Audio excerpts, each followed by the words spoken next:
വായിലിട്ടാൽ അലിഞ്ഞിറങ്ങുന്ന ഒരു അടിപൊളി ഡെസേർട്ടാണ് കേട്ടോ ഇന്ന് ഷെയർ ചെയ്യുന്നത്.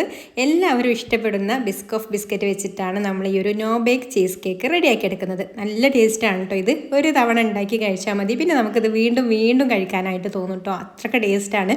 അപ്പോൾ നമുക്കിത് എങ്ങനെയാണ് റെഡിയാക്കി എടുക്കുക എന്നുള്ളതൊന്ന് നോക്കാം. അപ്പോൾ ഇതിനായിട്ട് മെയിനായിട്ട് വേണ്ടത് ഇതാ ഈ ഒരു ബിസ്ക്കറ്റാണ് കേട്ടോ, ലോട്ടസ് ബിസ്കോഫ് ബിസ്ക്കറ്റ്. ഇതിപ്പോൾ 30 രൂപയുടെ പാക്കറ്റാണ് ഞാൻ എടുത്തിട്ടുള്ളത്. അപ്പോൾ ഇതിൽ നിന്ന് നമുക്ക് ബിസ്ക്കറ്റ് ആദ്യം പുറത്തെടുത്തിട്ട് മിക്സിയുടെ ജാറിലേക്ക് ഇട്ട് കൊടുക്കാം. നമ്മൾ ഏത് പാത്രത്തിലാണോ സെറ്റ് ചെയ്യുന്നത് അതിൻ്റെ ആ ഒരു വലുപ്പത്തിനനുസരിച്ചിട്ടാണ് കേട്ടോ നമ്മൾ ബിസ്ക്കറ്റിൻ്റെ അളവും എല്ലാ ഇൻഗ്രീഡിയൻസിൻ്റെ അളവും ആ ഒരു അളവിലാണ് കേട്ടോ എടുക്കേണ്ടത്. അപ്പോൾ ഞാനിതാ മിക്സിയുടെ ജാറിലേക്ക് ബിസ്ക്കറ്റ് ഇതുപോലെ ഒന്ന് പൊട്ടിച്ചിട്ട് ഇട്ട് കൊടുക്കുന്നുണ്ട്. ഇനി നമുക്കിതൊന്ന് പൊടിച്ചെടുക്കാം. അപ്പോൾ ഇതുപോലെ പൊടിച്ചെടുത്തതിന് ശേഷം പിന്നെ നമ്മൾ ഒരു ഏത് ബൗളിലാണോ സെറ്റ് ചെയ്യുന്നത് അതിലേക്ക് കുറച്ച് ബിസ്ക്കറ്റിൻ്റെ പൊടി ഇട്ട് കൊടുക്കുന്നുണ്ട്. മുഴുവനായിട്ട് ഇട്ട് കൊടുത്തിട്ടില്ല, ആ ഒരു പാത്രത്തിൻ്റെ അളവിനനുസരിച്ചിട്ടുള്ളത് ഇട്ട് കൊടുത്താൽ മതി. ഒരു തിന്നായിട്ടുള്ള ലെയറാണ് കേട്ടോ നമുക്ക് വേണ്ടത്. എന്നിട്ട് ഇതിലേക്ക് നമ്മൾ മെൽറ്റ് ചെയ്തെടുത്തിട്ടുള്ള ബട്ടറും കൂടി ചേർത്ത് കൊടുത്തിട്ട് നന്നായിട്ടൊന്ന് മിക്സ് ചെയ്ത് കൊടുക്കാം. നമ്മൾ പുട്ടിനൊക്കെ പൊടി നനച്ചെടുക്കുന്ന ആ ഒരു രീതിയിൽ ബിസ്ക്കറ്റ് ഒന്നങ്ങ് നനച്ചെടുത്താൽ മതി കേട്ടോ ഈ ഒരു ബട്ടർ വെച്ചിട്ട്. ഇതുപോലെ ഒന്ന് മിക്സ് ചെയ്തെടുത്തതിന് ശേഷം പിന്നെ നന്നായിട്ട് ഇതൊന്ന് പ്രസ് ചെയ്ത് കൊടുക്കാം. അപ്പോൾ ഇതുപോലെ അങ്ങ് പ്രസ് ചെയ്ത് കൊടുത്തതിന് ശേഷം പിന്നെ ഇത് ഫ്രിഡ്ജിലേക്ക് വെക്കാം. ഒന്നങ്ങ് തണുക്കുമ്പോഴേക്കും ഇത് നന്നായിട്ട് അങ്ങ് സെറ്റായിട്ട് കിട്ടും കേട്ടോ. ഇനി നമുക്ക് സ്പ്രെഡ് റെഡിയാക്കി എടുക്കണം. അപ്പോൾ അതാ ബിസ്കോഫ് സ്പ്രെഡ് വാങ്ങിച്ചതുണ്ടെങ്കിൽ അത് എടുക്കാം. അപ്പോൾ നല്ല വിലയാണ് ബിസ്കോഫിൻ്റെ സ്പ്രെഡിനൊക്കെ. അപ്പോൾ നമുക്ക് ഈസി ആയിട്ട് ഇതുപോലെ തന്നെ ബിസ്കോഫിൻ്റെ സ്പ്രെഡും റെഡിയാക്കി എടുക്കാം. അപ്പോൾ നമ്മൾ നേരത്തെ പൊടിച്ച് ബാക്കിയുള്ള ഒരു ബിസ്ക്കറ്റിൻ്റെ പൊടിയിലേക്ക് അല്പം ബട്ടർ ചേർത്ത് കൊടുത്തിട്ടുണ്ട്. ഒരുപാടൊന്നും വേണ്ട കേട്ടോ, 1 ടേബിൾ സ്പൂൺ ബട്ടർ ചേർത്ത് കൊടുത്തിട്ടുണ്ട്. പിന്നെ ഇതിലേക്ക് ഒരു നുള്ളു ഉപ്പും പിന്നെ ഒരു 1/4 ടീസ്പൂൺ വാനില എസൻസും പിന്നെ കുറച്ച് പാൽ ഒരുപാട് ആദ്യം തന്നെ ഒഴിച്ചു കൊടുക്കരുത് കേട്ടോ, കുറച്ച് മതി. അതുപോലെ തന്നെ പാകത്തിന് കണ്ടൻസ്ഡ് മിൽക്കും. ബിസ്കോഫ് ബിസ്ക്കറ്റ് അത്യാവശ്യം നല്ല മധുരമുണ്ട്. അപ്പോൾ കണ്ടൻസ്ഡ് മിൽക്ക് ആ ഒരു നമ്മൾ പാൽ ചേർത്ത് കൊടുത്തിട്ടുള്ളതൊന്ന് ബാലൻസ് ചെയ്യാനുള്ളത് മാത്രം മധുരം ചേർത്ത് കൊടുത്താൽ മതി കേട്ടോ.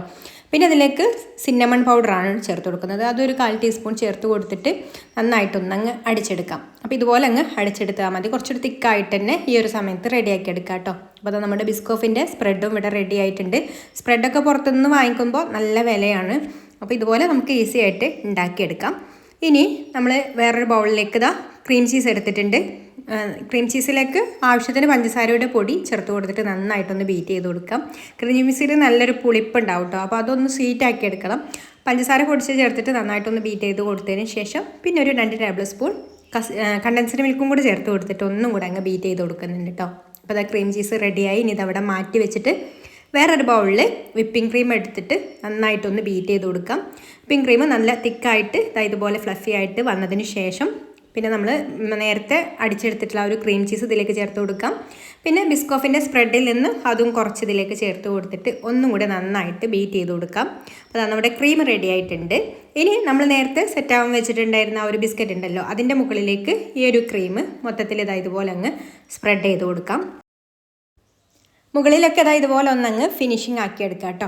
എന്നിട്ട് നമ്മൾ നേരത്തെ ആ ഒരു റെഡിയാക്കി എടുത്തിട്ടുള്ള ബിസ്കോഫിൻ്റെ സ്പ്രെഡ് ഉണ്ടല്ലോ, അതിലേക്ക് കുറച്ച് പാലും കൂടെ ഒഴിച്ചു കൊടുത്തിട്ട് ഒന്നും കൂടെ അങ്ങ് അടിച്ചെടുത്ത് ഈ ഒരു ലൂസിലാക്കി എടുത്തിട്ടുണ്ട് കേട്ടോ. ഇതിൻ്റെ മുകളിൽ ഒന്ന് സ്പ്രെഡ് ചെയ്യാൻ വേണ്ടിയിട്ടാണ്. അപ്പോൾ ഇതുപോലെ ഒന്ന് സ്പ്രെഡ് ചെയ്യാൻ പറ്റുന്ന ആ ഒരു രീതിക്ക് ആക്കി എടുത്താൽ മതി കേട്ടോ. ഒരുപാട് ലൂസാക്കി എടുക്കരുത്. എന്നിട്ട് ഇതുപോലെ ഒന്ന് സ്പ്രെഡ് ചെയ്ത് കൊടുക്കാം.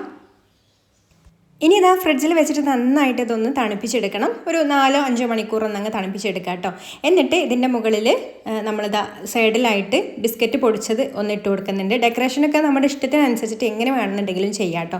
അപ്പോൾ ഞാനിതാ ഇതിൻ്റെ സൈഡിലൂടെ ഈ ഒരു ബിസ്ക്കറ്റ് പൊടിച്ചത് ഇതുപോലെ കുറച്ച് ഇട്ട് കൊടുക്കുന്നുണ്ട്. പിന്നെ നടുക്ക് ഒരു ബിസ്കോഫിൻ്റെ ഒരു ബിസ്ക്കറ്റ് ഇതുപോലെ വെച്ച് കൊടുത്തിട്ട് ഒന്ന് റെഡിയാക്കി എടുത്തിട്ടുണ്ട് കേട്ടോ.